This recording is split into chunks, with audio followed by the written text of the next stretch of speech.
ಪಹಲ್ಗಾಮ್ ದಾಳಿ ಪ್ರತೀಕಾರಕ್ಕೆ ಸರ್ವಸನ್ನದ್ಧವಾಗಿದೆ ಭಾರತ. ಪಾಕಿಸ್ತಾನವನ್ನ ಹುಟ್ಟಡಗಿಸೋದಕ್ಕೆ ದೃಢ ಸಂಕಲ್ಪವನ್ನು ಕೂಡ ಈಗಾಗಲೇ ಮಾಡಲಾಗಿದೆ. ಒಂದರ ಮೇಲೊಂದರಂತೆ ಸಭೆಗಳ ಮೇಲೆ ಸಭೆಯನ್ನ ಮಾಡೋ ಮೂಲಕವಾಗಿ ಪಾಕ್ನ ಹೇಗೆ ಮಟಾಶ್ ಮಾಡಬೇಕು, ಯಾವಾಗ ಮುಹೂರ್ತವನ್ನ ಇಡಬೇಕು, ಇದರ ಬಗ್ಗೆ ಸುದೀರ್ಘ ಸಮಾಲೋಚನೆಯನ್ನ ನಡೆಸಲಾಗ್ತಾ ಇದೆ. ದುಷ್ಟ ಪಾಕ್ ಸಂಹಾರಕ್ಕೆ ಫಿಕ್ಸ್ ಆಗುತ್ತಾ ಮುಹೂರ್ತ ಅನ್ನುವಂತಹ ಪ್ರಶ್ನೆ ಯಾವಾಗ ಹೇಗೆ ಅನ್ನೋದಷ್ಟೇ ಉತ್ತರ ಸಿಗಬೇಕಾಗಿದೆ. ಮೋದಿ ಸರಣಿ ಸಭೆಯನ್ನ ನಡೆಸಿದ್ದಾರೆ. ಕೆಲವೇ ಕ್ಷಣಗಳಲ್ಲಿ ತುರ್ತು ಸುದ್ದಿಗೋಷ್ಠಿ ನಡೆಸುವಂತಹ ಸಾಧ್ಯತೆ ಸಹ ಇದೆ. ಇಂದೇ ಭಾರತದ ಪವರ್ ದಾಳಿ ಘೋಷಣೆ ಆಗುತ್ತಾ ಅನ್ನುವಂತಹ ಸಹಜ ನಿರೀಕ್ಷೆ ಕೂಡ ಇದೆ. ಮತ್ತಷ್ಟು ಮಾಹಿತಿ ಪಡೆಯೋಣ ನಮ್ಮ ಪ್ರತಿನಿಧಿ ಶಬ್ಬೀರಿಂದ. ಶಬ್ಬೀರ್, ತುರ್ತು ಸುದ್ದಿಗೋಷ್ಠಿಯನ್ನ ನಡೆಸಿದ್ರೂ ಕೂಡ ನಾವು ಇಂತಹದ್ದೇ ಸಮಯದಲ್ಲಿ ಯುದ್ಧವನ್ನ ಸಾರ್ತೀವಿ ಅಥವಾ ಯುದ್ಧ ಮಾಡೇ ಮಾಡ್ತೀವಿ ಅನ್ನೋದ್ರ ಬಗ್ಗೆ ನೇರ ಹೇಳಿಕೆಗಳನ್ನ ಪ್ರಸ್ತಾಪ ಮಾಡೋದು ತೀರಾ ಕಡಿಮೆ ಅಂತ ಕಾಣಿಸುತ್ತೆ. ಬಟ್ ಒಂದು ಹಿಂಟ್ ಅಂತೂ ಕೊಡೋ ಸಾಧ್ಯತೆ ಕಾಣಿಸುತ್ತಾ? ಖಂಡಿತವಾಗ್ಲೂ ಇವತ್ತಿನ ಸಭೆಗಳಲ್ಲಿ ಏನು ಒಟ್ಟಾರೆಯಾಗಿ ಚರ್ಚೆ ಆಯಿತು, ಮತ್ತು ಸರ್ಕಾರದ ನಿಲುವುಗಳು ಹೇಗಿದೆ, ಮತ್ತು ರಾಜತಾಂತ್ರಿಕ ನಡೆಗಳು ಹೇಗಿದ್ದಾವೆ ಅನ್ನೋದಕ್ಕೆ ಸಂಬಂಧಪಟ್ಟಂತೆ ಮಾಹಿತಿಯನ್ನು ಹಂಚಿಕೊಳ್ಳುವಂಥ ಸಾಧ್ಯತೆಗಳನ್ನು ನಾವು ನಿರೀಕ್ಷೆ ಮಾಡ್ಬೋದು. ಸರ್ಕಾರ ಭಯೋತ್ಪಾದನೆ ವಿಚಾರದಲ್ಲಿ ಯಾವ ರೀತಿಯಾದಂಥ ಕಠೋರ ನಿಲುವುಗಳನ್ನ ತೆಗೆದುಕೊಳ್ಳಲಿಕ್ಕೆ ಸಿದ್ಧತೆಯನ್ನು ಮಾಡ್ಕೊಳ್ತಿದೆ ಅನ್ನೋದಕ್ಕೆ ಸಂಬಂಧಪಟ್ಟಂತೆ ಒಂದಿಷ್ಟು ಸುಳಿವುಗಳನ್ನ ಕೊಡುವಂಥ ಸಾಧ್ಯತೆಗಳಿದ್ದಾವೆ. ಮಧ್ಯಾಹ್ನ 3 ಗಂಟೆಯ ಬಳಿಕ ಇವತ್ತು ಕ್ಯಾಬಿನೆಟ್ನಲ್ಲಿ ಏನೇನೆಲ್ಲ ಆಯಿತು ಅನ್ನೋದಕ್ಕೆ ಸಂಬಂಧಪಟ್ಟಂತೆ ಸುದ್ದಿಗೋಷ್ಠಿಯನ್ನು ನಡೆಸಲಾಗುತ್ತೆ. ಸರ್ಕಾರದಿಂದ ಸಚಿವರೊಬ್ಬರು ಈ ಮಾಹಿತಿಯನ್ನು ಹಂಚಿಕೊಳ್ಳುವಂಥ ಕೆಲಸವನ್ನು ಕೂಡ ಮಾಡ್ತಾರೆ. ಸೊ ಈ ಒಂದು ಮಾಹಿತಿಯಲ್ಲಿ ಸರ್ಕಾರ ಹೇಗೆ ನಿಲುವುಗಳನ್ನ ತೆಗೆದುಕೊಳ್ತಾ ಇದೆ, ಮತ್ತು ಪಹಲ್ಗಾಮ್ನ ಭಯೋತ್ಪಾದನೆ ವಿಚಾರದಲ್ಲಿ ಯಾವ ಹಂತದ ಪ್ರತಿಕಾರಗಳಿಗೆ ಮುಂದಾಗ್ತಾ ಇದೆ ಅನ್ನುವಂಥದ್ದಕ್ಕೆ ಸಂಬಂಧಪಟ್ಟಂತೆ ಒಂದಿಷ್ಟು ಸುಳಿವುಗಳನ್ನ ಬಿಟ್ಕೊಡುವಂಥ ಸಾಧ್ಯತೆಗಳಿದ್ದಾವೆ. 3 ಸೇನೆಗಳನ್ನ ಹೇಗೆ ಸನ್ನದ್ಧಗೊಳಿಸಲಾಗಿದೆ, ಭಯೋತ್ಪಾದನೆಯ ವಿರುದ್ಧ ಭಾರತದ ಕಠೋರ ನಿಲುವುಗಳು ಹೇಗಿದ್ದಾವೆ, ಮತ್ತು ಜಾಗತಿಕ ಮಟ್ಟದಲ್ಲಿ ನಾವು ಹೇಗೆ ಕಾರ್ಯತಂತ್ರಗಳನ್ನು ರೂಪಿಸ್ತಾ ಇದ್ದೀವಿ, ಮತ್ತು ಈ ಒಂದು ಬೆಳವಣಿಗೆಯಲ್ಲಿ ಪಾಕಿಸ್ತಾನದ ಕುತಂತ್ರ ಹೇಗಿದೆ, ಹೀಗೆ ಎಲ್ಲ ವಿಚಾರಗಳನ್ನು ಕೂಡ ಅವರು ಬಹಿರಂಗಪಡಿಸುವಂಥ ಸಾಧ್ಯತೆಗಳಿದ್ದಾವೆ. ಆದರೆ ಇದಕ್ಕೆ ಪ್ರತೀಕಾರದ ಭಾಗವಾಗಿ ಭಾರತ ಅಥವಾ ಸೇನೆ ಯಾವ ರೀತಿಯಾದಂಥ ಕ್ರಮಗಳನ್ನು ತೆಗೆದುಕೊಳ್ಳಲಿದೆ, ಹೇಗೆ ಕೆಲಸವನ್ನು ಮಾಡಲಿದೆ ಅನ್ನುವಂಥ ಮಾಹಿತಿಗಳನ್ನು ಮಾತ್ರ ಗೌಪ್ಯವಾಗಿರ್ತಾರೆ.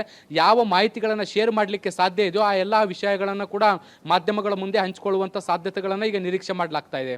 ದಿವ್ಯಾ, ಈ ಪುಲ್ವಾಮಾ ದಾಳಿ ನಡೆದಂತಹ ಸಂದರ್ಭದಲ್ಲಿ ಭಯೋತ್ಪಾದಕ ದಾಳಿಗೆ ಪ್ರತೀಕಾರವನ್ನು ಹೇಗೆ ತೀರಿಸ್ಕೋಬೇಕು ಅನ್ನೋದಕ್ಕೆ ಸಂಬಂಧಿಸಿದ ಹಾಗೆ ರಾಜಕೀಯ ವ್ಯವಹಾರಗಳ ಸಂಪುಟ ಸಮಿತಿ ಸಭೆ ಏನಿತ್ತು ಅದು ಕೊನೆಯದಾಗಿತ್ತು. ಈಗ ಮತ್ತೆ ಪಹಲ್ಗಾಮ್ನ ಈ ಒಂದು ಘಟನೆಯ ನಂತರದಲ್ಲಿ ಮತ್ತೊಮ್ಮೆ ಸಭೆಯನ್ನು ಸೇರಿದ್ದಾರೆ.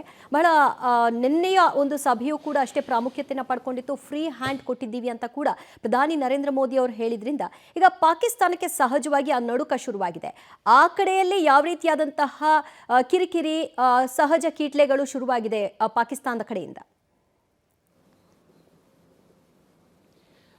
ದಿವ್ಯಾ ನೋಡಿ, ಪುಲ್ವಾಮಾ ದಾಳಿಯಾದ ಬಳಿಕ ರಾಜಕೀಯ ವ್ಯವಹಾರಗಳ ಸಂಪುಟ ಸಮಿತಿಯ ಸಭೆ ನಡೆದಿತ್ತು. ಅದಾದ ಬಳಿಕ 6 ವರ್ಷಗಳ ನಂತರ ಈಗ ಈ ಸಭೆಯನ್ನು ಮಾಡಲಾಗ್ತಾ ಇರುವಂಥದ್ದು.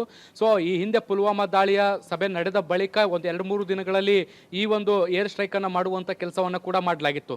ಈಗಲೂ ಕೂಡ ಈಗ ಸಭೆ ಆಗಿರುವಂಥ ಹಿನ್ನೆಲೆಯಲ್ಲಿ ಸಹಜವಾಗಿ ಒಂದು 2-3 ದಿನಗಳಲ್ಲಿ ಮಹತ್ವದ ಬೆಳವಣಿಗೆ ಒಂದು ಸಂಭವಿಸಬಹುದು ಅನ್ನುವಂಥ ನಿಟ್ಟಿನಲ್ಲಿ ಲೆಕ್ಕಾಚಾರಗಳನ್ನ ಹಾಕಲಾಗ್ತಾ ಇದೆ. ಸೇನಾ ಮೂಲಗಳಿಂದ ವಿಶ್ಲೇಷಣೆಗಳು ಕೂಡ ಈಗ ಬರ್ತಾ ಇರುವಂಥದ್ದು. ಸೇನಾ ತಜ್ಞರು ಕೂಡ ಈ ನಿಟ್ಟಿನಲ್ಲಿ ಕೆಲವು ನಿರೀಕ್ಷೆಗಳನ್ನು ಕೂಡ ಮಾಡ್ತಾ ಇದ್ದಾರೆ. ಹೀಗಾಗಿ ಸಹಜವಾಗಿ ಪಾಕಿಸ್ತಾನಕ್ಕೆ ಒಂದು ಆತಂಕ ಕಾಡ್ತಾ ಇರುವಂಥದ್ದು. ಈಗೆಲ್ಲ ಕಳೆದ 2-3 ದಿನಗಳಿಂದ ಪ್ರಧಾನಿ ನರೇಂದ್ರ ಮೋದಿ ಅವರು ಪಾಕಿಸ್ತಾನದ ವಿರುದ್ಧ ಅಥವಾ ಭಯೋತ್ಪಾದನೆ ವಿರುದ್ಧ ಬಹಳ ಕಠೋರವಾದಂಥ ನಿಲುವುಗಳನ್ನ ತೆಗೆದುಕೊಳ್ತೀವಿ, ಪ್ರತೀಕಾರವನ್ನು ತೀರಿಸ್ಕೊಳ್ತೀವಿ ಅನ್ನುವಂಥ ನಿಟ್ಟಿನಲ್ಲಿ ಒಂದು ಹೇಳಿಕೆಗಳನ್ನು ಕೊಟ್ಟಿದ್ರು. ಈ ಹೇಳಿಕೆಗೆ ಬೆನ್ನಲ್ಲೇ ಏನು LOC ಏನಿದೆ, ಈ LOCಯ ಬಳಿಯಲ್ಲಿ ನಿರಂತರವಾದಂಥ ಅಪ್ರಚೋದಿತ ಗುಂಡಿನ ದಾಳಿಯನ್ನು ನಡೆಸುವಂಥ ಕೆಲಸವನ್ನು ಪಾಕ್ ಸೇನೆ ಮಾಡ್ತಾ ಇತ್ತು. ಈಗ ಅದಕ್ಕೆ ಪ್ರತೀಕಾರವಾಗಿ ಪ್ರತಿ ದಾಳಿಯನ್ನು ಕೂಡ ಮಾಡುವಂಥ ಕೆಲಸಗಳು ಕೂಡ ನಡೀತಿದ್ದಾವೆ. ಇವತ್ತು ಬಹಳ ಮುಖ್ಯವಾಗಿ ಒಂದು ಬೆಳವಣಿಗೆ ನಡೆದಿರುವಂಥದ್ದು ಏನು ಅಂದರೆ, LOCಯಲ್ಲಿರುವಂಥ ಅಂತಾರಾಷ್ಟ್ರೀಯ ಗಡಿಯಲ್ಲಿ ಈವರೆಗೂ ಕೂಡ ಅಪ್ರಚೋದಿತ ಗುಂಡಿನ ದಾಳಿ ನಡೆದಿರಲಿಲ್ಲ. ಈಗ ಮೊದಲ ಬಾರಿಗೆ ಅಲ್ಲೂ ಕೂಡ ಅಪ್ರಚೋದಿತ ಗುಂಡಿನ ದಾಳಿ ನಡೆದಿರುವಂಥ ಹಿನ್ನೆಲೆಯಲ್ಲಿ ಇದು ಯುದ್ಧಕ್ಕೆ ಮುನ್ನುಡಿಯಾಗಬಹುದಾದಂಥ ಸಾಧ್ಯತೆಗಳು ಕೂಡ ಇದ್ದಾವೆ. ಪಾಕಿಸ್ತಾನ ಹೇಗೆ ಅಪ್ರಚೋದಿತ ಗುಂಡಿನ ದಾಳಿಯನ್ನು ಮಾಡ್ತಾ ಇದೆ, ಅದಕ್ಕೆ ಪ್ರತ್ಯುತ್ತರವಾಗಿ ಭಾರತವು ಕೂಡ ತಿರುಗೇಟು ಕೊಡುವಂಥ ಕೆಲಸಗಳು ಕೂಡ ಮಾಡ್ತಾ ಇದೆ. ಆದರೆ